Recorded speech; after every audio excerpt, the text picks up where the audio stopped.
नमस्कार, मी मंदार फणसे. बेधडकमध्ये तुमचं स्वागत. बेधडकमध्ये आज आपण चर्चा अर्थातच मराठा समाजातील तरुणांचा जो उद्रेक महाराष्ट्रभर दिसतोय, काही ठिकाणी अजून मोर्चे येणाऱ्या काळामध्ये पाहायला मिळणार आहेत. या सगळ्या पार्श्वभूमीवरती खरं तर आपण चर्चा करतोय. गेले 2 दिवस आपण या सगळ्या संदर्भामध्ये अधिक सखोलवार वेगवेगळ्या अनुषंगाने या चर्चेमध्ये वेगवेगळे जी निरीक्षण आहेत ती आपण बघितलेली आहेत. पण तत्पूर्वी आज जी चर्चा आपल्याला करायची त्या चर्चेमध्ये सगळ्यात महत्त्वाचा प्रश्न आपण जो उपस्थित करतोय तो म्हणजे मराठा समाजातील तरुणांचा उद्रेक हे मराठा नेतृत्वाचं अपयश आहे का, हा सगळ्यात महत्त्वाचा प्रश्न त्या निमित्तानं आपण उपस्थित करतोय. लाखोंचे मोर्चे महाराष्ट्रातील राजकारण आणि समाजकारणाचा पट बदलणार आहे का? या मोर्चांमुळे खरं तर अस्तित्वात असलेल्या राजकीय पक्षांमधल्या एकूण मराठा नेतृत्वावरती सुद्धा त्याचा काही परिणाम होणार आहे का?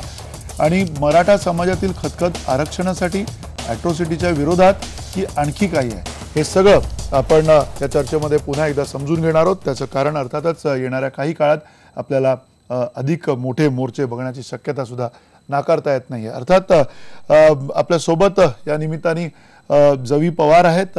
जवी पवारांची वेगळी ओळख करून द्यायची गरज नाही आहे. भारिप बहुजन महासंघाशी जरी संबंधित असले तरी खरं तर महाराष्ट्रात ज्या वेळेला जसं आत्ताचे मोर्चे हे कोपर्डीच्या निमित्तानं त्या पार्श्वभूमीवरती निघताना जसे दिसत आहेत, तसंच दलित पॅंथरच्या 3 संस्थापकांपैकी जवी आहेत आणि जवी पवार यांनी स्वतः खूप मोठे प्रक्षुब्ध असे मोर्चे स्वतः काढलेले आहेत. त्यामुळे जवी पवार यांचा मोर्चांच्या संदर्भातला अनुभव जो आहे आणि त्यानंतरची चळवळ आणि राजकारण यातलं त्यांचं निरीक्षण काय ते आपण समजून घेणार आहोत. आपल्यासोबत राष्ट्रवादी काँग्रेसचे आमदार शशिकांत शिंदे आहेत, कुमार सप्तर्षी आपल्यासोबत आहेत, राजकीय विश्लेषक, आणि अर्थात आपल्यासोबत महाराष्ट्राचे माजी मुख्यमंत्री नारायण राणे, काँग्रेसचे ज्येष्ठ नेते आत्ता सोबत आहेत. सुरुवातीला नारायण राणे यांचं या सगळ्या गेल्या काही काळातल्या मोर्चांच्या संदर्भातनं आणि जो एक प्रकारचा तरुणांचा आवेश आहे त्याबद्दल त्यांचं काय निरीक्षण आहे तेही आपण त्यांच्याकडनं समजून घेऊयात. त्याचं कारण हेच आहे की स्वतः नारायण राणे यांची एक समिती मराठा आरक्षणाच्या निमित्तानं सुद्धा या राज्यामध्ये गठीत करण्यात आली होती आणि त्या समितीची निरीक्षणं ज्यानंतर आली त्यानंतर नेमकं काय घडलं हे सुद्धा खूप महत्त्वाचं आहे. या सगळ्या पार्श्वभूमीवरती सगळ्या मान्यवरांचं स्वागत या चर्चेमध्ये. नारायण राणे, आपल्याला पहिल्यांदा जो प्रश्न विचारायचा आहे तो हाच आहे की ज्या पद्धतीनं गेले काही वर्ष तुम्ही स्वतः राजकारण करताय, तुम्हाला स्वतःला आम्ही तरी केवळ मराठ्यांचे नेते म्हणून मानत नाही किंवा ओळखत नाही, कारण तुम्ही संपूर्ण महाराष्ट्राचं नेतृत्व केलेलं आहे. आणि या सगळ्या पार्श्वभूमीवर आत्ताचा जो एक प्रकारचा जो संघर्ष किंवा एक प्रकारचा जी खतखत या तरुणींमध्ये दिसते आणि ज्या लाखोच्या प्रमाणामध्ये हे सगळे मोर्चे निघतात, ज्या मोर्चांमध्ये खरं तर आत्ता कुठला असा राजकीय चेहरा समोर येताना दिसत नाहीये, कुठल्याही राजकीय पक्षाची त्याला पाठबळ आत्ता त्याच्यामध्ये दिसत नाहीये, हे सगळं जे चित्र तुम्हाला दिसतंय, तुम्ही या चित्राचं निरीक्षण कसं करताय, कशा प्रकारे तुम्ही या सगळ्या गोष्टींकडे बघता?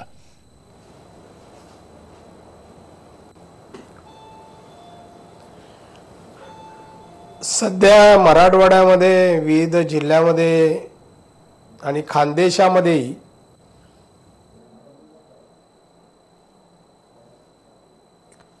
इको होतोय, आवाज डबल येतोय. आवाज पोचतो इथपर्यंत, थोडा आवाज 1 मिनिटभरामध्ये कमी होईल. नाही, परत मला इको परत तसंच हे होत आहे. आता बोललात तर आवाज तुम्हाला येईल व्यवस्थित. फणसे बोलू का? हो, बोला. हा, आता बरोबर आहे, आता बरोबर आहे. सध्या महाराष्ट्रात विविध सुरुवात करू का? हो, बोला. सुरुवात करू? बोला दादा, बोला, तुमचा आवाज येतोय. सध्या महाराष्ट्रात विविध जिल्ह्यामध्ये जे मोर्चे काढले जात आहेत, प्रचंड संख्येचे मोर्चे आहेत. मराठवाडा, खानदेश, वेगवेगळ्या भागातून हे मोर्चे आहेत. मराठा समाजाला 2 वर्षापूर्वी आरक्षण दिलं गेलं होतं. राणे कमिटीने आरक्षण 16% द्यावं असा निर्णय घेतला आणि आरक्षणाच्या माध्यमातून शिक्षण आणि नोकरीमध्ये अनेक लोकांना फायदे मिळालेले होते. मराठ्याला आरक्षण समाजातील मुलांना किंवा मुलींना आणि मुस्लिमांमध्ये पण आरक्षण 5% सुरू झालं होतं. पण हे सरकार आल्यानंतर या आरक्षणावर जो काही निर्णय झाला आणि आरक्षण बंद झाल्यामुळे मराठा समाजामध्ये महाराष्ट्रामध्ये हे सरकार मराठ्यांच्या विरोधात आहे. लागलेल्या नोकऱ्या, शिक्षणासाठी मिळालेले फायदे यांनी बंद केले आणि ही भावना महाराष्ट्रातील कानाकोपऱ्यात राहणाऱ्या गरीब मराठा समाजापर्यंत गेली. आज या मोर्चांचं जर स्वरूप पाहिलं, मोर्चात ज्या संख्येने तरुण मुलं आहेत त्या संख्येने मुली पण आहेत, त्याही सहभागी झालेत.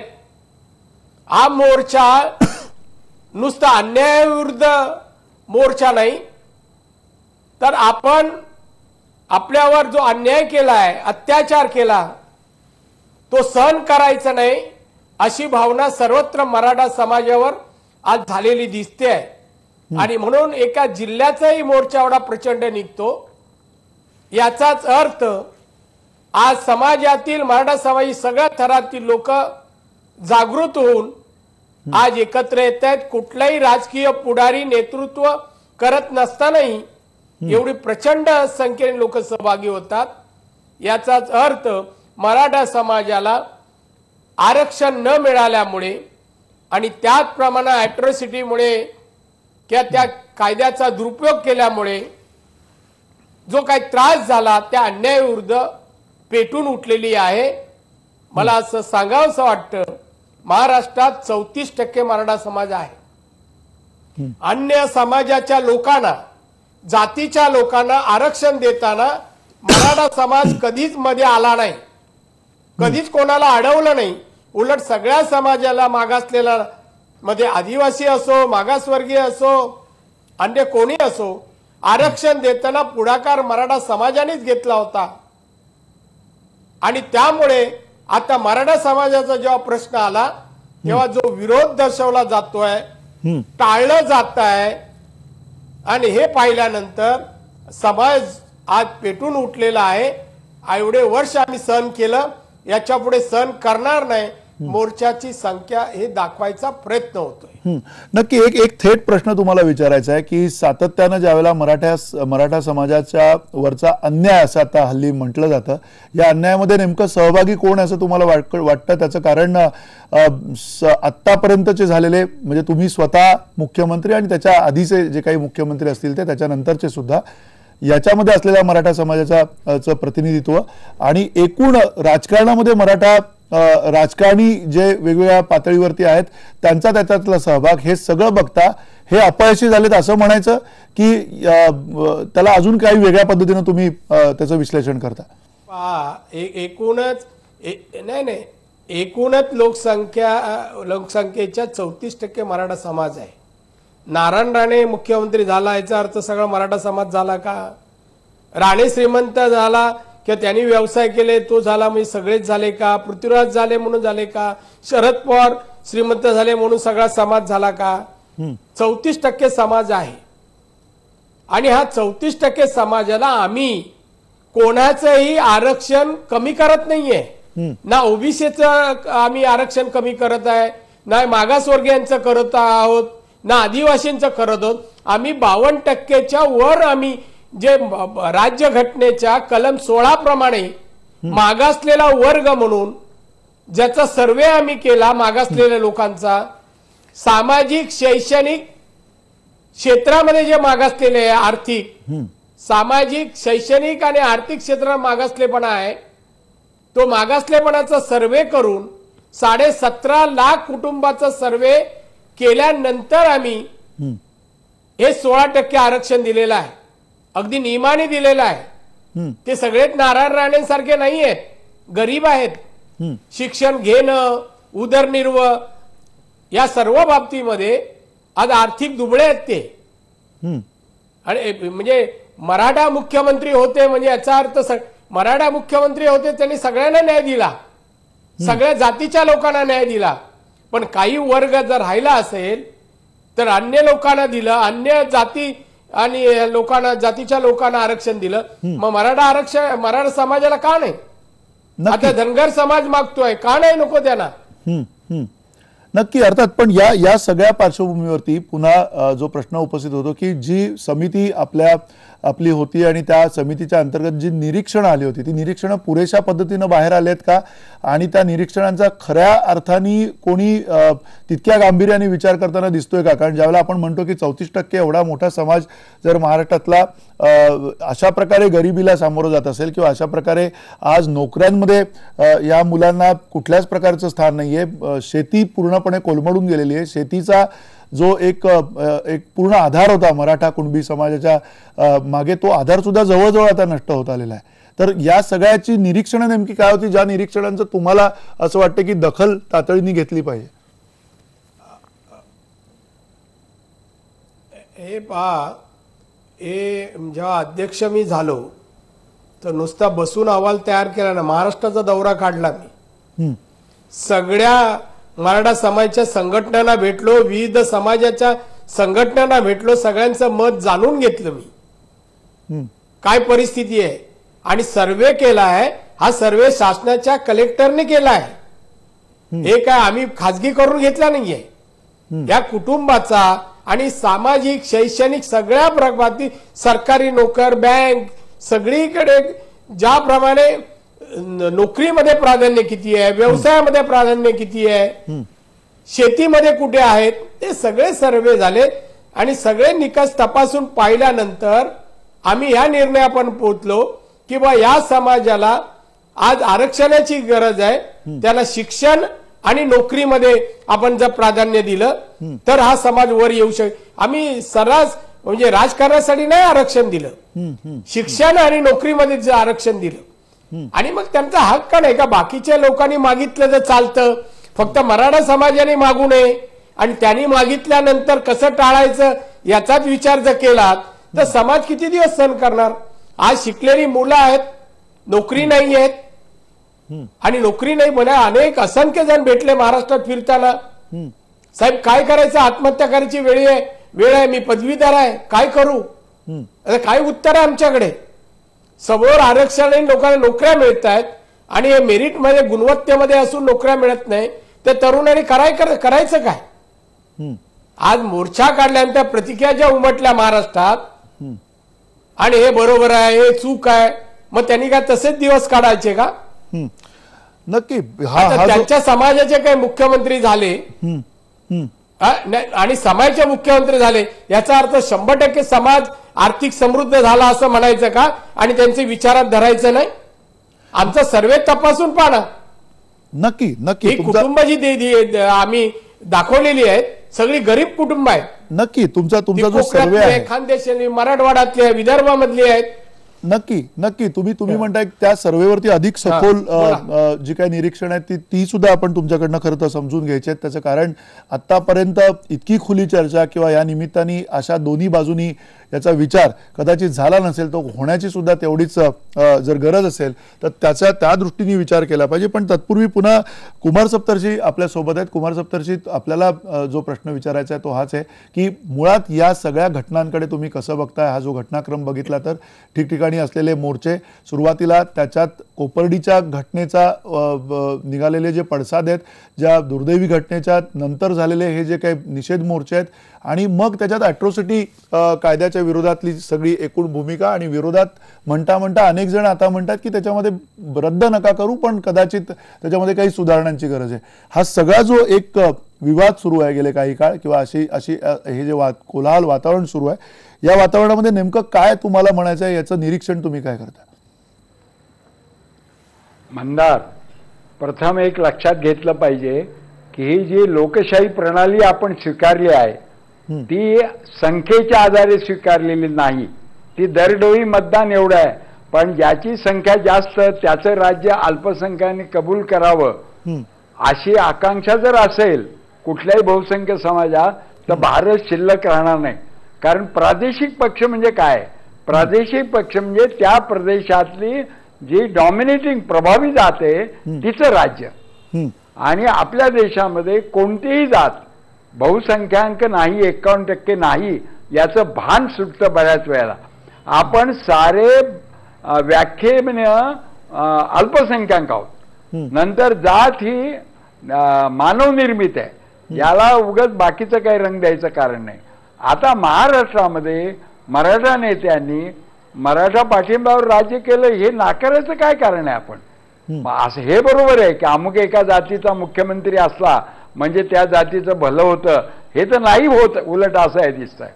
भुजबळ मंत्री झाले म्हणून मायांचं बरं झालं नाही, रामदास आठवले झाले म्हणून बौद्धांचं भलं झालं नाही, हे तर पुरावेच आहेत, एव्हिडन्स आहेत आपल्या पुढे. तो प्रश्न नाही आहे. पण त्यांना करण्यामध्ये यांचा पाठिंबा त्या समाजाचा असतो, हा गृहीत धरलेला असतो राजकारणामध्ये. एस.एम. जोशी महाराष्ट्रामध्ये संयुक्त महाराष्ट्र निर्माण करू शकले, पण संयुक्त महाराष्ट्राचे सीएम होऊ शकले नाही. आणि ते असं म्हणाले होते की 25 वर्ष ब्राह्मण मुख्यमंत्री होणार नाही.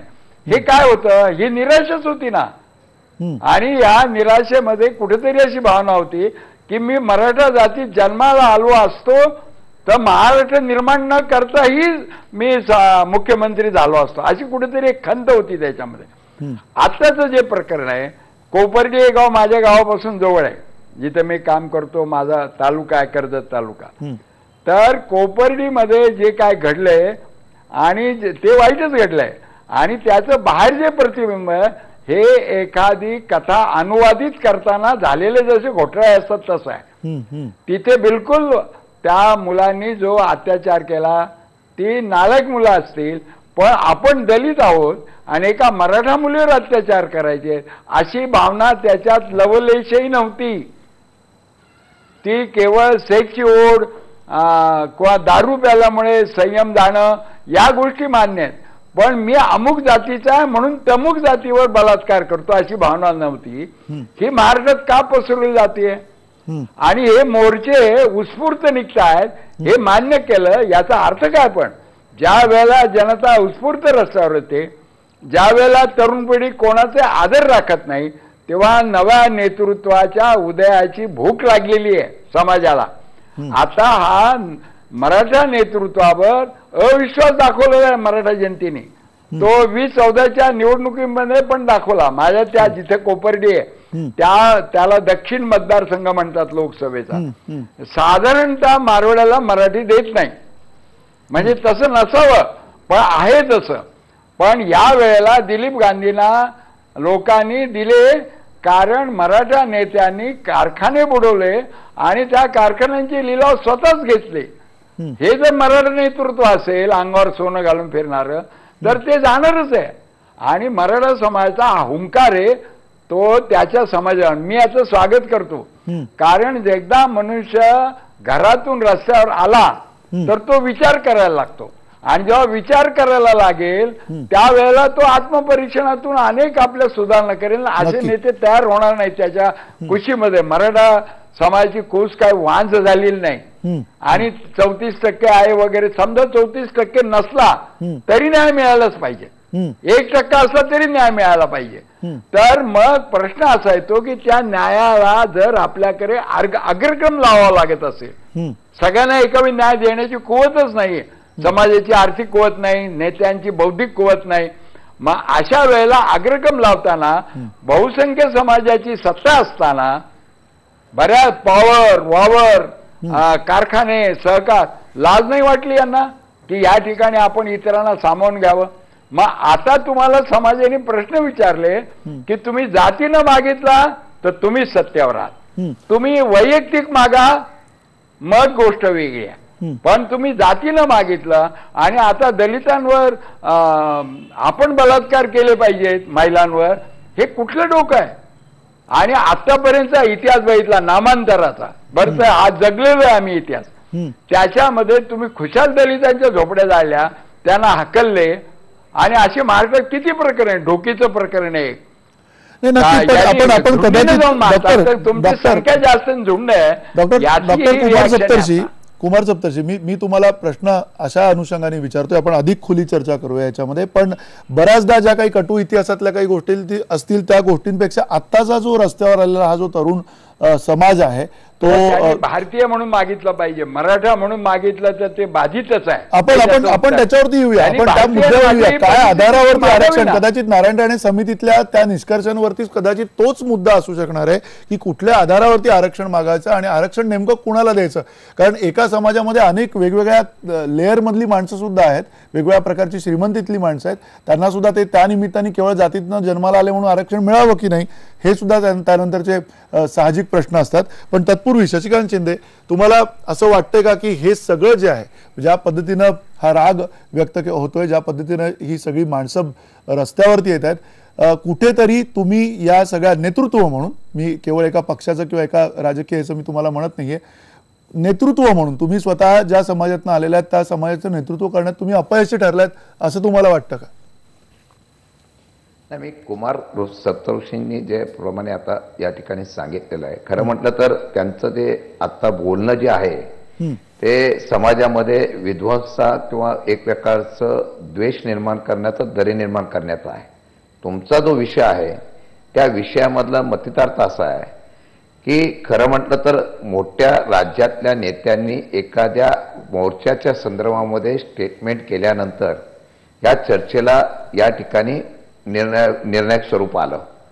मला एकच दुर्दैव वाटतं, 3 ते 4 मोर्चे आल्यानंतर सुद्धा त्याचं गांभीर्याने दखल ना सरकारने घेतली ना अशा प्रकारच्या विचारवंतांनी घेतली. परंतु आज पवारसाहेब असतील किंवा त्याच्यावर चर्चा केली की याच्या बाबतीमध्ये सरकारने एवढ्या मोठ्या मोर्चाचा विचार केला पाहिजे हे सांगितल्यानंतर याच्यावर चर्चा सुरू झाली. दुसरा मुद्दा जो आपण मांडलेला आहे हे एक निमित्त आहे कोपर्डीचं. मगाशी ते म्हणाले हे कुठला गुन्हेगार हा कुठल्या जाती धर्माचा असला तरी तो गुन्हेगार असतो, त्याला जात धर्म नसतो. आणि आपल्याला म्हणून सांगतो की कोणताही पक्ष असो, तो कोणत्याही एखाद्या गुन्हेगाराने एवढ्या अतिप्रसंग चुकीचा केला असेल तर त्याच्याबद्दल पाठीशी घालणार नाही नक्की. पण काय झालंय, मुळात राज्याचं आणि देशाचं राजकीय समीकरण बदलायला लागलेली आहे. जिथं राज्यामध्ये आणि देशामध्ये विकासाचं पर्व आणि विकासाच्या माध्यमातून चर्चा निर्माण होते, त्याच्याऐवजी 2 कारण आहे. एक तर राज्य सरकारमध्ये एखाद्या असलेला अविश्वासाचं वातावरण निर्माण होणं हे त्याला एक कारण असेल. त्याला अनेक कारण आहेत, कारण मराठा समाजातल्या बहुतेक मुलं ही शेतकरी कुटुंबातली आहे. शेतकऱ्यामध्ये किंवा तरुणांना, आज मी तिथे राणेसाहेब म्हणाले वस्तुस्थिती आहे, आम्ही काम करतो तेव्हा माझ्याकडे BA मेकॅनिकल झालेली 10-20 मुलं ऍप्लिकेशन घेऊन येतात, मला जॉब कुठे रे बघा. हा एक अपूर्ण असलेलं अर्थव्यवस्था किंवा त्याची प्रकारची तरतूद करण्यात सरकार अपयश होत असेल. एक दुसरं बघितलं आपण तर काही समाज हळूहळू मग देशाच्या राजकारणामध्ये बघा, आम्ही महाराष्ट्राचं म्हणत नाही, महाराष्ट्राचं पुरोगामी विचाराचं आहे. हे आता मोर्चे निघाले तरी समाजामध्ये त्या मोर्चाने कुठेही शांतता भंग केला नाही, कुठल्या जाती धर्मावर बोलले नाही, त्यांनी फक्त आपल्यावर होणाऱ्या अन्यायाचं मुख प्रदर्शन केलं. सप्तर्षी साहेबांना एवढंच सांगणं आहे की त्यांनी आपलं मुख प्रदर्शन केलं, कुठेही 2 लाखाचा 3 लाखाचा मोर्चा निघाल्यानंतर गालबोट लागलं नाही. याचा अर्थ ते सरकारचं आपलं लक्ष वेधून घेण्यासाठी काढलं. मग देशाचं राजकारण बघितलं तर मंदारजी, आपण जर बघा की हळूहळू जर समीकरण बघितलं की छोट्या छोट्या जातीच्या समाजाने आपल्या न्याय हक्कासाठी आंदोलन करणं किंवा त्या प्रकारे बांधणी करणं, मग गुजरातचं पटेलांचं असेल तर आंदोलन असेल, गुजर समाजाचं आंदोलन असेल, वेगवेगळ्या राज्यातल्या असलेले आंदोलनं, त्याचबरोबर आता धनगर समाजाला आंदोलन दिलं पाहिजे. राज्य सरकारने सत्ता हातामध्ये घेताना जी आश्वासनं दिली असतात ती पूर्ण करण्याची जबाबदारी असते. त्यावेळेला अशा प्रकारची परिस्थिती झाली, मग मुस्लिम समाज असेल, धनगर समाज असेल, दलित समाज असेल, नाही हे सगळं मान्य, हे सगळं मान्य. पण शशिकांतजी, जो मुद्दा आहे आरक्षणाचा, ज्या वेळेला मुद्दा येतो त्यावेळेला जिथे तेढ निर्माण होते, जो प्रश्न करत जावी आपल्याला सुद्धा विचारायचा, आरक्षणाच्या मुद्द्यावरती एकूण पहिलं तुमचं निरीक्षण या सगळ्या बाबत काय आहे तेच जाणून घ्यायचं आम्हाला. कारण अनेक हजारोंचे लाखोंचे मोर्चे, शेकडोंचे तुम्ही सुद्धा त्यावेळेला काढलेले आहेत आणि त्यावेळेला तुम्ही कदाचित अतिशय स्पष्ट बोलायचं झालं तर दलित विरुद्ध मराठा असाच तो त्यावेळेचा दलित पॅन्थरचा काळ होता, संघर्षाचा काळ होता आणि त्यावेळेला वेगळ्या पद्धतीच्या अत्याचार होत असत आणि त्या अत्याचाराच्या विरोधात तुम्ही सगळे त्यावेळेला येत असत आणि तेव्हा तुम्ही कुणी एस्टॅब्लिश असे जे ज्याला म्हणता येईल की ओळखीचे असे चेहरे कोणीच नव्हतात त्यावेळेला ज्या वेळेला हे सगळं घडत गेलं आणि असाच एक मोठा मोर्चा त्यावेळेला निघाला आणि त्या मोर्चातनं हे सगळं आकारास आलं. तुम्हाला हे वाटतं का की एकीकडे आरक्षणाच्या डिबेटवरती आपण येऊ पुढच्या भागामध्ये, कारण नारायण राणे आपल्यासोबत आहेत, त्यांच्या निरीक्षणातनं अजून काही मुद्दे आपल्याला आणायचे आहेत, पण तत्पूर्वी तुम्हाला असं वाटतं का की अॅट्रॉसिटी कायद्याच्या मुळे हे सगळं एवढी घुसळण झालेली आहे किंवा या अॅट्रॉसिटी कायद्याच्या गैरवापराचा जी चर्चा होते किंवा किंबहुना अनेकदा ते गैरवापर केल्या गेल्याची काही अनेक आपल्याला उदाहरणं डोळ्यासमोर दिसतात, त्यावेळेला या उदाहरणांच्या अनुषंगाने ही चर्चा आत्ता एवढी मोठ्या प्रमाणावर आली आहे आणि तो राग त्यातनं समोर आलेला आहे असं तुम्हाला वाटतं?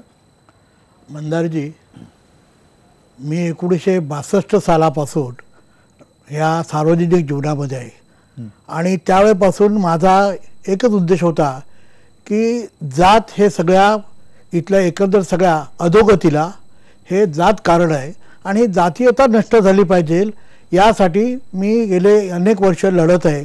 आज या गोष्टीचं मला अत्यंत दुःख वाटतंय की या जातीबद्दलच तुमच्याकडे मला चर्चा करायला भाग पाडले. तुम्ही ज्या जातीला मी कधी मान्य केली नाही की जातीयतेच्या विरुद्धच मी कायमचा लढलो, अशा माणसाला जात ह्या विषयावरच बोलायला लावणं हा माझा सुद्धा पराभव आहे. आमच्या एकूणच सगळ्या महाराष्ट्रातल्या आमच्या सगळ्या लोकांचा हा पराभव आहे. मी विथ ड्यू रिस्पेक्ट कुमार सप्तर्षींचा आता 75 वर्ष झालंय, त्यांना मी शुभेच्छा तर देतो, त्यांची शताब्दी व्हावी ही अपेक्षा करतोय. परंतु कुमार सप्तर्षी काय असेल, आम्ही मंडळी काय असो, ही आम्ही सगळी मंडळी या देशातली ही जी जातीयतेमुळे हा जो सगळा महाराष्ट्र खंगत गेला, नष्ट होत गेला, नष्ट होण्याच्या प्रक्रियेपर्यंत पोहोचला ह्या आहे. आणि म्हणून आज आम्हाला ह्या विषयावर बोलायला वाटतं. ही आमच्या सगळ्यांची अधोगती, हा आमच्या सगळ्यांचा पराभव आहे आणि म्हणून असं वाटतं की असे विषय आज नवोदर संपुटात यायला पाहिजे होते. आता राहिला प्रश्न तो हा जो प्रश्न निर्माण झाला आहे तो हे आपला जो कायदा ज्याला आपण म्हणतो, या कायदा हा 1955 सालापासून त्याच्यामध्ये बदल होत आला. 1947 साली स्वतंत्र झाला, 50 साली आपण प्रजासत्ताक झालो, 1955 साली याच्यामध्ये बदल करण्यात आला. हळूहळू जे काही अनुभव येतं, पोलीस डिपार्टमेंटला अनुभव येतं, आमच्या कार्यकर्त्यांना जे काही अनुभव येतात त्याच्या आधारे याच्यामध्ये बदल करत आले आहेत. आणि बदल करणं त्याच्यामध्ये कालावधीनुसार बदल होणं याला आमचा कोणाचा असणार नाही. परंतु जे दलित समाजासाठी अत्यंत महत्वाचं कवच दिले, संरक्षण कवच, आय अंडरलाईन दी वर्ड संरक्षण कवच, हे संरक्षण कवचच तुम्ही तोडण्याचा जर प्रयत्न केलात तर कसं जाणार? मग या बाबतीत दुसरा आणखी प्रश्न विचारतो, तुम्हालाच प्रश्न विचारतो की 498 नेम महिलांसाठी जो 498 आहे, ज्यांच्यावर महिलांच्यावर काही ठिकाणी होत असतील नाही असं नाही, पण त्यामुळे 498 हा जो कायदा आहे ज्याच्यामुळे स्त्रियांना आपण संरक्षण दिलंय, हे कवच दिलंय, हे कवच आपण नष्ट करणार आहोत का? ते नाही करणार. किंवा भ्रष्टाचाराचा एक मोठा कायदा आहे, भ्रष्टाचार होतात ना सगळीकडे, भ्रष्टाचार कुठं भ्रष्टाचार होत नाही? भ्रष्टाचार विरोधी काम करणाऱ्या संघटनेत सुद्धा भ्रष्टाचार होतो. आय अंडरलाईन, जे भ्रष्टाचारी संघटनेसाठी भ्रष्टाचार होऊ नये म्हणून लढणाऱ्या ज्या संस्था आहेत त्या संस्थांमधून सुद्धा भ्रष्टाचार होतो. पण आपण हा भ्रष्टाचारी कायदा आपण नष्ट करायला चाललो होत का? नाही, त्यात बदल करू ना, आलेल्या अनुभवाच्या आधारे बदल करत जाऊ. परंतु आता हा जो अॅट्रॉसिटीचा कायदा बंद नष्ट करा असं ते म्हटलं जाते आणि मग उलटी शरद पवारने कोलांडी उडी मारलेत. With due respect, Sharad Pawar ज्या वेळेला गृहराज्यमंत्री होते, ते मंत्री नव्हते, मुख्यमंत्री नव्हते, संरक्षण मंत्री नव्हते, तेव्हा आमने सामने त्यांच्याशी चर्चा करणारा मी माणूस आहे, आपल्याला अनेक लोक सांगतील. तेव्हा या शरद पवारांनी या वयामध्ये कोलांटी उडी मारताना त्यांनी एक विचार करायला पाहिजे. हा अॅट्रॉसिटी ऍक्ट आहे, हा अॅट्रॉसिटी ऍक्ट महाराष्ट्रापुरता मर्यादित नाही. महाराष्ट्राने हा अॅट्रॉसिटी ऍक्ट केलेला नाही, हा देशाच्या सर्वोच्च सभागृहाने तिने केलेला अधिकार त्यांना आहे ना. तुम्ही इथं सांगा, तुम्ही सजेशन करू शकता, परंतु अॅट्रॉसिटी कायदा मुळातच नष्ट करायला पाहिजे अशा प्रकारचं जे बोललं जात आहे. आणि मी मुद्दाम मराठा समाजातल्या तरुणांचं अभिनंदन करतो की तुम्हाला आता कळू लागले अत्याचार म्हणजे काय. आम्ही जे हजारो वर्ष अत्याचार सहन केला तेव्हा तुम्हाला अत्याचार म्हणजे काय हे तुम्हाला कळत नव्हतं. आता तुम्हाला अत्याचार कळायला लागला आणि त्या अत्याचारासाठी तुम्ही रस्त्यात यायला लागलात. मी तुमचं अभिनंदन करतो, कारण तुम्हाला अत्याचार म्हणजे काय, अन्याय म्हणजे काय हे तुम्हाला कळायला लागलं. मी तुमचं अभिनंदन करतो. अन्यायाची ही जी एकूण चर्चा आहे, खरं तर अन्याय अनेक, केवळ मराठा नाही, असे अनेक अजून समाज आहेत महाराष्ट्रामध्ये ज्यांच्यावरती अशा प्रकारे कुठे ना कुठे जो सहभाग आहे तो सहभाग त्यांना मिळत नाही. आणि त्यामुळे अन्यायाची भावना ही अनेक समाजांमध्ये आहे. ज्यावेळेला अशी भावना अनेक समाजामध्ये असते तो सगळ्यात धोकादायक क्षण असतो या संपूर्ण लोकशाहीसाठी, या संपूर्ण राज्यासाठी. त्यामुळे ही चर्चा आपण एका ब्रेकनंतर सुरू ठेवूया. ब्रेकनंतर आपण माजी मुख्यमंत्री नारायण राणे आपल्यासोबत आहेत, त्यांना त्यांच्या समितीच्या संदर्भातनं काही प्रश्न विचारणार आहोत. कारण या समितीतनं येणारी जी निरीक्षण आहेत ती सुद्धा दूरगामी परिणाम करणारी आहेत का हे सुद्धा छोट्याशा ब्रेकनंतर आपण पाहूया.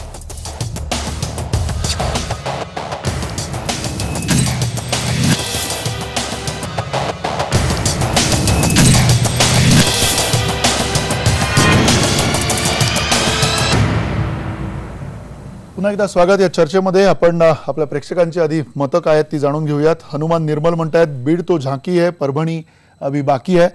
शैलेंद्र कांबळे म्हणतायत लहान मुलांच्या मनात जातीवादाचं विष पेरलं जात आहे. या मोर्चाचा मुख्य हेतूच दलित विरोधी होता. अश्विन राऊत म्हणतायत या देशात कायद्याचं राज्य असावं आणि कायद्यावर कुठल्याही जाती धर्माचा अंकुश नसावा. श्याम ठाणेदार म्हणतायत बदलत्या सामाजिक पटाचा राजकीय नेते खुबीनं वापर करून घेतील. आणि विकी खाटके म्हणतात जाती जातीतील हे ध्रुवीकरण भविष्यातील अराजकतेला आमंत्रण असेल. आणि अर्थातच या सगळ्या ज्या प्रतिक्रिया आहेत या प्रतिक्रियांमध्ये जे प्रतिसाद मिळतात आपल्याला ज्यातनं एक प्रकारचा जो अर्थ आहे तो एवढा निश्चित दिसतोय की न्याय पाहिजे. प्रत्येक जातीला कुठल्या ना कुठल्या जाती समूहाला आज अजून न्यायाची जी प्रक्रिया आहे, समतेची प्रक्रिया अजूनही अधुरी आहे.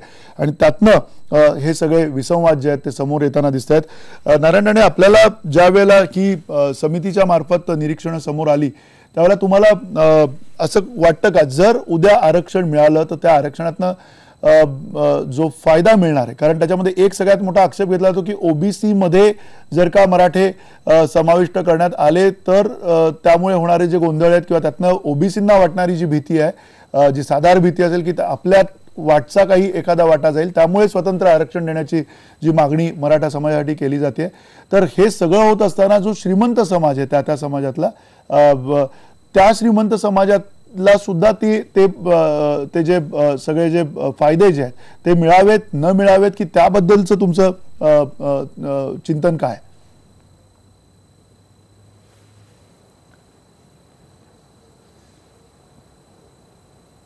जर काही या ठिकाणी ही जी चर्चा सुरू आहे आणि चर्चेचं स्वरूप जे आहे ते जर पाहिलं तर महाराष्ट्रात जी आता परिस्थिती निर्माण होऊ पाहते आहे तर ती परिस्थिती निर्माण होऊ नये याचा प्रयत्न सगळ्याच या डिबेटमध्ये चर्चेमध्ये सहभागी झालेल्यांनी पाहिलं पाहिजे असं मला वाटतं. तुमच्या प्रश्नाला मी उत्तर देईन, पण त्या अगोदर आताच या चर्चेमध्ये बोलताना सन्माननीय डॉक्टर कुमार सप्तर्षी यांनी ज्या प्रकारची वक्तव्य केली ही वक्तव्य केल्याने मराठा समाज याला वाटणार का की सप्तर्षी यांचं मत किंवा हे आपल्याला न्याय देत आहेत, आपल्या बाजूने बोलतायत, विरोधी बोलतायत. महाराष्ट्र संयुक्त महाराष्ट्र झाल्यानंतर जे मुख्यमंत्री झाले त्या सर्व मराठा मुख्यमंत्र्यांनी ज्या ज्या समाजाला आरक्षण म्हणजे मागणी झाली आरक्षणाची त्यांना आरक्षण देण्याचं काम मराठाच मुख्यमंत्र्यांनी केलं. आता आजची जी काय दर उत्पन्न महाराष्ट्राचं 1 लाखापर्यंत गेलं, जी दारिद्र्यकालची संख्या जी कमी झाली ती याच मुख्यमंत्र्यांनी कमी केलेली आहे आणि जे दर उत्पन्न वाढवलं याच मुख्यमंत्र्यांनी वाढवलेलं आहे. त्यामुळे सप्तर्षी जे म्हणाले, मी त्यांचा सन्मान करून बोलावंसं वाटतं, ते म्हणाले की जे बहुसंख्य लोकसंख्या असलेले आणि ज्यांनी जे मुख्यमंत्री झाले त्यांना लाज वाटत नाही का आरक्षण मागताना? लाज वाटण्याचा प्रश्न अशा चर्चेमध्ये काय यावा? जेव्हा अन्य जातीच्या लोकांनी आरक्षण मागितलं तेव्हा मराठा समाज असं आंदोलन केले नाही की विरोधात बोलले नाही. जो मागासला समाज आहे, गरीब आहे, ज्याला आरक्षणाची गरज आहे, अशा लोकांना दिलं पाहिजे हाच विचार आतापर्यंत पुढे आला. माझ्या म्हणजे राणेक समितीने जे निरीक्षण केलं ते निरीक्षण करताना समाजाच्या सगळ्या लोकांना आरक्षण द्यावा आमचा उद्देश नव्हता. जे शेतकरी आहेत, गरीब आहेत, शेतकरी असूनही ज्यांच्याकडे जमीन नाही, आता असे किती लोक आहेत, गुंठे 10 गुंठे 20 गुंठे जमीन आहेत मराठ्यांच्या, ते कोकणातही आहेत, खानदेशमध्येही आहेत आणि मराठवाड्यातही आहेत. असे जे 17.5 लाख कुटुंबाचे आम्ही जे काय सर्वे केला, हा सर्वे त्यांच्या सामाजिक, शैक्षणिक, आर्थिक बाबतीतला सर्वे आहे. त्यांची जमीन किती, उत्पन्न किती, काय शिकले आहेत, या सर्वच आम्ही डाटा जमा केला आणि त्यावर आमची चर्चा झाली आणि त्यानंतर आम्ही ठरवलं. पण जेव्हा मागणी येते कोणत्या, आता धनगर समाजाची आली आहे, मग धनगर समाजाच्या आम्ही या ठिकाणी सुरुवातीला सांगितलं आम्ही 52% आरक्षण नाही मागितलं आहे. आम्ही ओबीसीच्या 18% जे एकूण तिकडे दिलेलं आरक्षण त्याच्यात मध्ये आम्ही नाही मागत आहोत. भारतीय घटनेच्या कलम 16 प्रमाणे मागासलेला वर्ग जो आहे, या कलमाकडे मागासलेल्या वर्गासाठी राज्य सरकारला जे अधिकार देण्यात आलेले आहेत की तुम्ही सर्वे करा आणि त्याप्रमाणे जर तुम्हाला आढळल्यास तुम्ही आरक्षण देऊ शकता. हा जो काही कलमाने भारतीय राज्यघटनेने परमपूज्य बाबासाहेब आंबेडकरांच्या घटनेने जो अधिकार दिलाय त्यानुसारच आम्ही मागणी केली 16%. आम्ही 52च्या वरती मागतो आहोत, 52च्या आत नाही मागत आहोत. आणि असं दिसतं ना, आता तरुणांनी मोर्चा अन्याय होतोय, एखादा कायदा झाला जाहीर आणि अंमलबजावणी करताना सगळेच कायदे 100% नियमानेच राबवले जातात, व्यवस्थित राबवले, असं नाही, काही दुरुपयोग होतो. आणि दुरुपयोग जर होत असेल आणि ज्या समाजाला जाचक वाटत असेल, त्रास वाटत असेल, अन्याय त्यांनी जर नजरेला आणलं, कोणी सांगितलं? सन्माननीय शरद पवार पण नाही बोलले अॅट्रॉसिटी रद्द करा, काय असेल तर दुरुस्त करा म्हणाले. दुरुस्त करा, काय सुधारणा करा, रद्द करा म्हणाले का? असं वाक्य ना त्यांच्या तोंडी मी पाहिलं आणि मी परत त्याला फोन करून विचारलं, म्हणजे मी असं नाही म्हणालो. मग एवढं असताना आता शरद पवारांचं योगदान महाराष्ट्रासाठी, या योगदानाचं 5% पण ज्यांचा काही सहयोग नाही, ज्यांनी कोणाला आरक्षण दिलं नाही, नामांतराचा प्रश्न नाही, त्यांनी दुसऱ्याला लाज वाटावी असे वाक्य उच्चारावं. कुमार स्वतः काहीतरी केलेल्याचं काहीतरी प्रत्यय आणून द्या. कुमार सप्तर्षी आपण बोला. एवढ्या आपण किती वर्ष राजकारणात आहोत, राजकारण एवढी वर्ष झाली, 75 वर्ष झाली, म्हणजे काही समाजाला योगदान दिलं असं नाही होत. नाही, आपण बोलूया. कुमार सप्तर्षी, तुमचं म्हणणं आहे काय आलं? माझा बरं का, पहिल्यांदा मी नारायण राणे यांच्याबद्दल आदर व्यक्त करतो, कारण ते मामू आहेत, म्हणजे माजी मुख्यमंत्री आहेत. सगळ्या मामूंचा आम्ही आदर करणं आमचं कर्तव्य आहे. प्रश्न असा आहे की या देशामध्ये सार्वजनिक जीवनामध्ये राहत असताना राजकारण ही सार्वजनिक जीवनाची एक शाखा आहे. राजकारणापेक्षा सार्वजनिक जीवन महत्वाचं आहे. तुम्ही जातीचा आधार घेऊन बोलणार का, तुम्ही दुसऱ्याच्या दुःखाचा आधार करणार? तुम्ही भारतीय होत बोला ना. भारतीय होत झाल्यानंतर आम्हाला अग्रक्रम दलितांचा दिसतो. आता दलितांमध्ये सुद्धा काही फरक पडलेला आहे, पण या गोष्टी आहेत ना. पण तुम्ही मराठा हा मध्यवर्ती बिंदू घेऊन लोकांना जर संघटित करत असाल तर तुम्हाला प्रश्न विचारलं दुःख का होतं की इतरांना तितकंही मिळालेलं नाही, तुम्हाला मिळाले, पंक्ती जरा मागवून या, आपल्याला सर्वांचीच प्रगती केली तर हा प्रश्न येणार नाही. पण जातीच्या आधाराने प्रगती झाली तर काय होतं? आता छगन भुजबळ माळ्यांची संघटना करत होते, शेवटी माळ्यांचा परिस्थिती आणि माळी समाजाचा नेता याच्यात किती अंतर पडलं? मराठा समाजाचे नेते आणि मराठा समाजाची परिस्थिती यापेक्षा मी 10 सांगू शकेन, कारण आम्हाला जातीच्या बाहेरच्या लोकांचं दुःख अधिक अग्रक्रमाने दिसतं. कारण आम्ही भारतीयत्व नावाच्या गोष्टीची काही उपासना, काही साधना केलेली आहे. त्याच्यामध्ये दुसऱ्याचंच दुःख दिसलं पाहिजे. नेहमी आपलंच दुःख दिसत असेल तर तपासून पाहिलं पाहिजे की तो आपला जातीय अंश आहे का आपल्यामधला. नाही म्हणजे पण नाही एवढाच मुद्दा. कुमार सप्तर्षी म्हणजे याचा अर्थ मला अर्धवट थांबवलं तुम्ही. एक मिनिट दादा मी तुमच्याकडे येतो. कुमार सप्तर्षी याचा अर्थ आपण असा काढायचा का? त्यांचं म्हणणं जसं होतं की 17.5 लाख लोक ही त्या अर्थाने अधिक वंचित आहेत, त्या अर्थाने त्यांना त्या संधी मिळत नाहीयेत. त्या 17.5 लाख लोकांच्या बद्दलचा आपण मग विचार करायचा नाही का या जातीच्या चौकटीमध्ये येत असल्यामुळे? पण तो भारतीय जे लोक दारिद्र्य रेषेच्या खाली आहेत, आर्थिक पातळी खालचे आहेत, असा सगळ्यांचा एकत्र विचार करायला पाहिजे. तुम्ही 16% आर्थिक आरक्षण ठेवा गरिबीचं, पण जे आपला राज्यघटनेचा गाभा आहे की ज्यांना काहीच मिळालं नाही मुद्दा मागे ठेवण्यात आले त्यांना आरक्षण देऊन त्यांच्यामध्ये प्रेरणा जागवायच्या आणि मेरिटला मात्र 50% स्थान ठेवायचंच. कुठल्याही वेळेला 50%च्या वर जाता कामा नये. आता महाराष्ट्राची परिस्थिती म्हणून बघायचं असेल आणि आर्थिक आरक्षण द्यायचं असेल तर आर्थिक दरिद्री भारतीय हाच बेस घेतला पाहिजे. जातीचा बेस घेणं हे घातक आहे समाजाला. आणि मोठा मोर्चा निघाला हे नाही सांगू, जातीच्या कुठल्याही मोर्चाला जातीची संख्या पाठीशी असते, त्याच्यामध्ये कर्तृत्वाचा, दुःखाचा, आक्रोशाचा भाग कमी असतो. आक्रोश आहे आर्थिक परिस्थितीबद्दल आणि ती आर्थिक परिस्थिती केवळ मराठा समाजाची नाही सर्वांची आहे. नाही एक मिनिट तुम्हाला थांबवतो. कुमार सप्तर्षी एक मिनिट तुम्हाला थांबवतो. आता बोलायला द्याल की नाही? नाही मी येतो ना, एक मिनिट तुमच्याकडे येतो. वेळ आहे आपल्याकडे भरपूर. कुमार सप्तर्षी तुम्हाला थांबवतो यासाठी की तुम्ही म्हणता की कर्तृत्वाचा, दुःखाचा अंश जातीमुळे त्याच्यामध्ये कमी असतो, त्या गर्दीमागे जवी तुम्हाला हे मान्य आहे का? कारण तुम्ही मोर्चे काढलेले आहेत. मला मुळीच कुठलाही एक सेकंद, जो मोर्चा एक जातीय असतो तो दोषपूर्ण असतो. जो बहुजातीय, बहुसंख्यान, बहुधर्मीय असा असतो त्यालाच जन आंदोलन म्हणतात. ठीक आहे, मी आपल्यासाठी मुद्दाम सांगतो.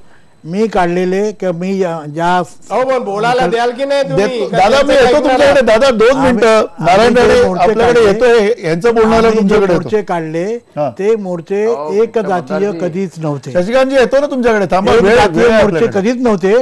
त्या मोर्चांना एक प्रकारचं दुःखाचं सावट होतं, अत्याचाराचं सावट होतं आणि त्या सावटाखाली होतं.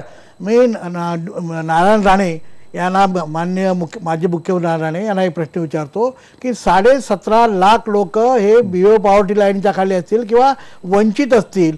माझा साधा आणि सरळ प्रश्न आहे, महाराष्ट्राची सत्ता ही 1947च्या आधी सुद्धा आणि 1947च्या नंतर सुद्धा किंवा 50च्या नंतर सुद्धा ही मराठा या मला वाईट वाटतं की मला एका जातीचं नाव घ्यावं लागतंय. मग सुरुवातीला म्हटलं की हा आमचा पराभव आहे, पण मराठा या एकाच जातीच्या हाताखाली सगळी सत्ता होती. मग ती ग्रामपंचायतीच्या हद्दीतली असेल किंवा कुठली असेल, केंद्रातली असेल, ह्या सगळ्या सत्ता ही मराठा नाव वेगळं असेल, पश्चिम महाराष्ट्रामध्ये नाव वेगळं, बंगालमध्ये नाव वेगळं असेल, उत्तर प्रदेशमध्ये नाव वेगळं असेल, पण जी मेजॉरिटी ज्याला 34% म्हणतात त्या जातीच्या हातातच ती सत्ता होती. आणि त्या सत्तेतल्या लोकांनी त्या 17.5 लोकांचं त्यांनी प्रगती केली नाही. या प्रगतीला आम्ही कोण जबाबदार आहोत का? तुमच्याच लोकांची तुम्ही प्रगती केली, कारण सगळी सत्तेची सगळी ते तुमच्या हातात सत्ता होती. अगदी पंचायत समितीपासून, ग्रामपंचायतीपासून की पोलीस पाटील सुद्धा तुमचाच होता. आणि हे सगळं असताना तुम्ही केलं नाहीत, त्याला आम्ही काय करणार? आणि म्हणून तुम्ही केलं नाही म्हणून हा जो मोर्चा निघालाय तो मोर्चा हा जे मराठा समाजाचे जे नेते होते त्या नेत्यांच्या विरुद्ध आपला असंतोष व्यक्त करणारा हा मोर्चा होता. या मताशी मी आलोय. नारायण, आपल्याला काय म्हणायचंय?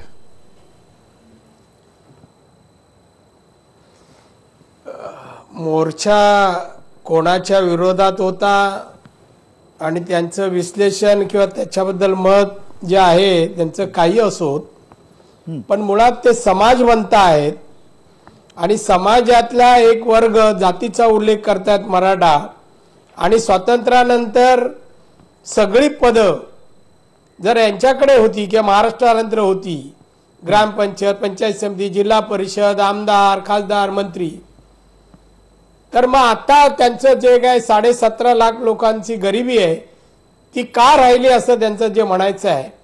अहो समाज म्हटल्यानंतर आणि समाजामध्ये मिळालेलं राजकीय पद असो, त्या पदातून समाजाकडे पाहिलं गेलं, तिकडे एक जातीसाठी विकास करण्यात आला नाही, सगळ्या जातींचा विकास केला. आणि जे वर्ग अति गरीब होते त्यांना आरक्षण दिली.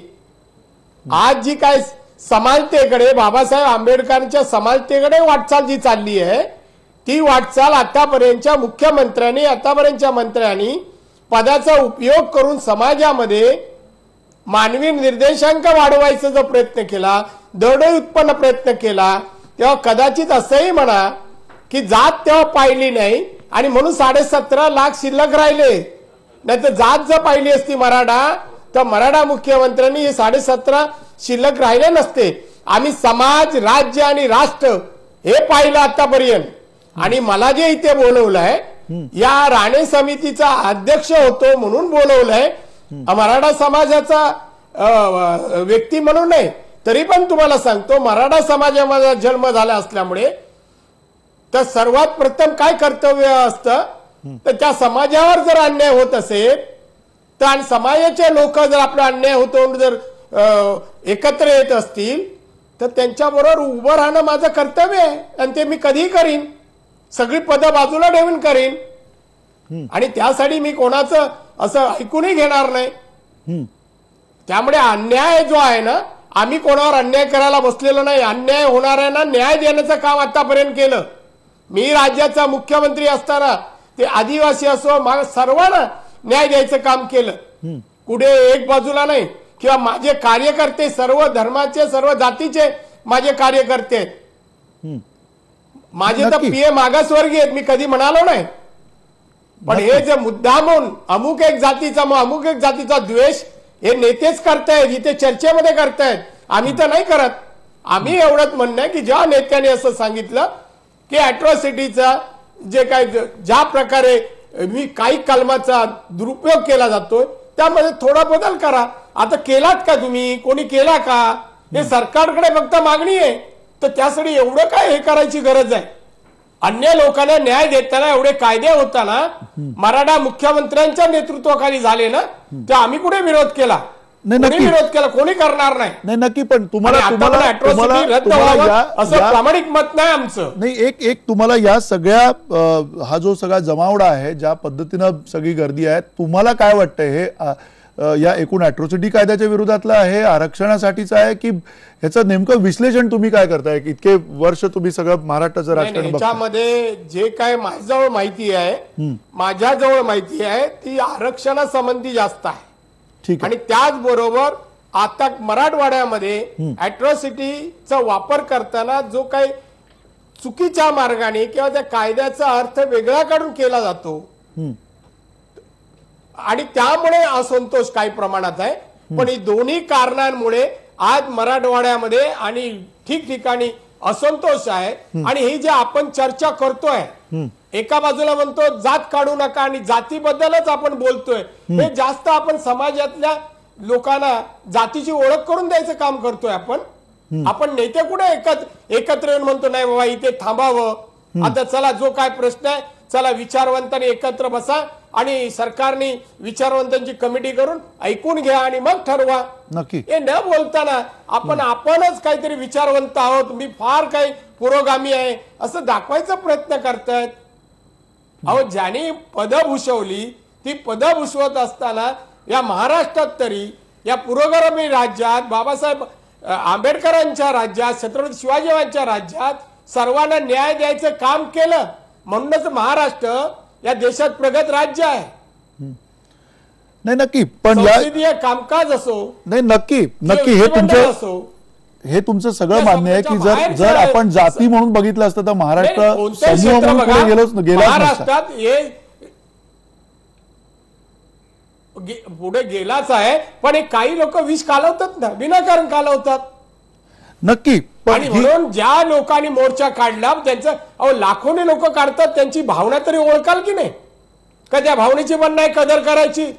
का तिथे ठेचून काढायचा विचार करायचा? आणि तुम्ही ठेचायचं म्हटलं तर ठेचून कोण ठेचलं जाणार नाही. तसा विचार पण कोणी करत नाहीये, किंबहुना त्याची दखल सुद्धा घेत नाहीये.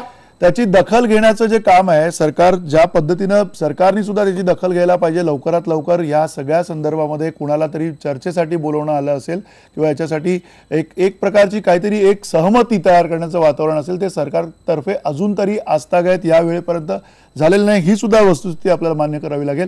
शशिकांत शिंदे, गुजरातमध्ये पटेल लोक उठले ना, एवढी मोठी आंदोलन झाली, जाट लोकांची झाली.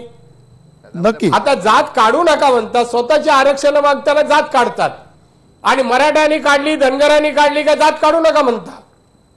नाही पण आरक्षणाचा हा जो सगळा गाडा पुढे पुढे जाणार आहे. नाही एक मिनिट दादा, एक मिनिट, एकेका मुद्द्यावरती शशिकांत शिंदे, या आरक्षणाचाच मुद्दा तुम्हाला महत्वाचा वाटतोय का या सगळ्या उद्रेकामागे? थोडक्यात अंदाजे पहिलं मगाशी राणेसाहेब म्हणाले त्या मताशी मी सहमत आहे. एखाद्या विषयावर चर्चेला आपण बसल्यानंतर तो समोरचा माणूस त्या समाजाचा आहे म्हणून तो त्या समाजाच्या बाजूने बोलतोय असं सांगणं चुकीचं आहे. पवार साहेबांचा उल्लेख केला गेला, मी पहिले एक क्लेरिफिकेशन करू इच्छितो. पवार साहेबांनी अशा पद्धतीचं कुठलंही स्टेटमेंट केलं नाही. त्यांनी फक्त एवढंच सांगितलं की त्याचा गैरउपयोग होतोय, त्याचा शासनाने विचार करावा. एक मुद्दा, अॅट्रॉसिटी रद्द करा असं सांगितलं नाही. आजपर्यंत पवार साहेबांची ओळख तुम्हाला इमानदारजी डॉक्टर सप्तर्षींना आहे, बाकीच्या सगळ्या मंडळींना आहे. त्यांनी आजपर्यंत डॉक्टर बाबासाहेब आंबेडकरांचं नाव दिलं त्यावर समाजाची आणि त्याप्रमाणे कुठल्याही प्रकारच्या सत्तेची पर्वा केली नाही. मी सांगतो माझं, मी मराठा समाजाचा आहे, पण मला निवडून देताना दलित बांधवांचा फार मोठा सिंहाचा वाटा आहे. आज मी काम करताना कधी दलित बांधव आणि मराठा बांधव असं कधी दुफळी केली नाही. दुसरा मुद्दा असा आहे की आज जी चर्चा खरी आता आहे ती चर्चा अशी आहे की मगाची उल्लेख केला गेला, या मोर्चाचं निमित्त एखाद्या समाजाने मोर्चा काढला म्हणून तो का काढला म्हणून त्याच्यावर टीका करणं फार चुकीचं आहे. लोकशाहीमध्ये तुम्ही म्हणता, मग लोकशाहीमध्ये त्यांनी मोर्चा काढला, त्या मोर्चाचं गांभीर्य सरकारने घेतलं पाहिजे, त्या मोर्चाचं गांभीर्य सर्व विचारवंतांनी घेतलं पाहिजे. आता एक तुम्हाला उदाहरण सांगतो. कोपर्डीला मगाची घटना सांगितली त्यावेळेस मी बाजूलाच राहत होतो. डॉक्टर साहेब म्हणताय ते गेले होते का नाही मला माहित नाही. त्यांनी लगेच अंदाज केला, त्याच्यामध्ये कुठल्या प्रकारचा विचार नव्हता, पण लोकांची त्यावेळची भावना एवढी तीव्र होती त्याचे पडसाद उमटायला लागले.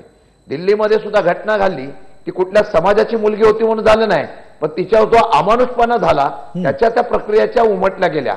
तिसरा मुद्दा असा आहे की मागणी काय त्यांची, यामध्ये त्या असलेल्या कायद्याचा गैरवापर होत असेल त्याचा विचार करावा, त्यामध्ये कोणी विरोध करणार नाही. दुसरा विषय त्यांच्या मागणीचा काय की आज आरक्षणाच्या बाबतीमध्ये निर्णय घेत असताना आरक्षणाचा विचार करावा. आता मला सांगा, आरक्षणामध्ये राणे साहेबांनी एवढं क्लिअर केलेलं आहे की दलित बांधवांचं, ओबीसी बांधवांचं, आदिवासी बांधवांचं कोणाच्याही आरक्षणाला धक्का न लावता या ठिकाणी त्या समाजाला आर्थिक दुर्बल आहे. पवार साहेबांनी सरळ सांगितलं की कुठल्याही समाजाचा तो असून दे, पण तो आर्थिक दुर्बल असेल तर त्याच्या बाबतीमध्ये विचार करायला सरकारला हरकत काय आहे. आज बेकारी एवढी वाजलेली आहे तरुणांच्या मध्ये. आज बघितलं आपण रोज अपहरण, खून, दरोडे, अपहरण, त्याबरोबर बलात्कार असे वेगवेगळ्या प्रकारचे घटना होत आहेत. त्याचं सरकार म्हणून किंवा यामध्ये आम्ही चर्चा करताना विचार करणार नाहीत का? मग त्या मोर्चाचं गांभीर्य म्हणून सरकारने काय केलंय, कोणी काय केलंय याचं विश्लेषण जर करायचं तर सरकार इथं प्रतिनिधी नाही आहे. सरकारने या बाबतीमध्ये विषय, आज मला सांगा साधा उदाहरण आहे हो, एखादी घटना घडली की लगेच पोलीस दल, पोलीस यंत्रणा लगेच त्या ठिकाणी शासनाला सकाळी ब्रीफ करत असतं. 4 मोर्चे लागल्यानंतर सुद्धा सरकारकडून या बाबतीमध्ये ब्रीफ करून त्याप्रमाणे काय निर्णय, कशासाठी मोर्चा आलाय याचं स्पष्टीकरण ना कोणी सरकारने केलं, ना मुख्यमंत्र्यांनी केलं, ना गृह खात्याने केलं, कोणी केलं नाही. मोर्चा येतोय, मुक मोर्चा जातोय, ठीक आहे, मुक मोर्चा येऊन जातोय, त्यांचा मोर्चा शांततेत जातोय, काय होत नाही.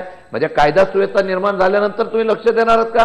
म्हणूनच आज या चर्चेच्या माध्यमातून एवढं तुम्ही जी चर्चा घेतलेली आहे, मराठा समाजाचं किंवा इतर समाजाचं जे काही आता विकेंद्रीकरण व्हायला लागलेलं आहे, जिथं आम्ही प्रगतशाली पुरोगामी महाराष्ट्राचा विचार करतो तिथं जातीची समीकरणाचं राज्य येतं इतर राज्यासारखं का, ही शंका उपस्थित राहिलेली आहे. आणि ती दूर करायची असेल तर समाजाच्या ज्या काही अपेक्षित वर्ग आहे त्यांची म्हणणं काय, त्यांचं मागणं काय, त्यांचे विचार काय ते जाणून घेतले पाहिजेत. आणि ते जाणून घ्यावे म्हणूनच त्या ठिकाणी पवारसाहेबांनी असतील किंवा राणे साहेबांनी सर्वजण मागणी करतोय, याच्यावर चर्चा करणं गरजेचं आणि गांभीर्याने नोंद घेणं गरजेचं आहे. दुर्दैवाने ती घेतली जात नाही. नक्की ही दुर्दैवानं ही सगळी जी दखल आहे ती का घेतली जात नाही हा सगळ्यात महत्त्वाचा प्रश्न आहे. या प्रश्नाचं उत्तर केवळ या राज्याचे मुख्यमंत्री लवकरात लवकर देतील अशी आपण अपेक्षा करूया. त्याचं कारण वातावरण सातत्यानं बिघडत चाललेलं आहे आणि बिघडतं वातावरण जे आहे ते परिस्थिती चिघळण्याच्या अगोदर याच्यामध्ये काही ना काही अतिशय गांभीर्यानं लक्ष द्यावं आणि अर्थातच नारायण राणे यांची समिती असेल त्या समितीची निरीक्षणं असतील सगळी डोळसपणे बघायला काहीच हरकत नाही, डोळसपणे याच्यातनं काहीतरी मार्ग काढायला काहीच हरकत नाही आहे आणि जे उपेक्षित असतील जसं कुमार सप्तर्षी सुद्धा म्हणाले की आर्थिकदृष्ट्या सुद्धा जे उपेक्षित असतील त्यांच्यासाठी काय करता येईल या सगळ्याचा साकल्यानं विचार केला पाहिजे. पुढे जर जायचं असेल राज्य म्हणून आपल्याला समूह म्हणून समाज म्हणून पुढे जायचं असेल एका मोठ्या समाजाचं नेतृत्व आत्तापर्यंत याच मराठा समाजातल्या वेगवेगळ्या नेत्यांनी केलेलं आहे. या सगळ्याचं पुढे तरी काहीतरी चांगलं होईल अशी अपेक्षा आपण ठेवूयात आणि निश्चित यातनं कटुता न वाढू देता काहीतरी विधायक अशी परिस्थिती येणाऱ्या काळात आपल्याला दिसेल अशी आपण अपेक्षा ठेवूया. धन्यवाद. नमस्कार.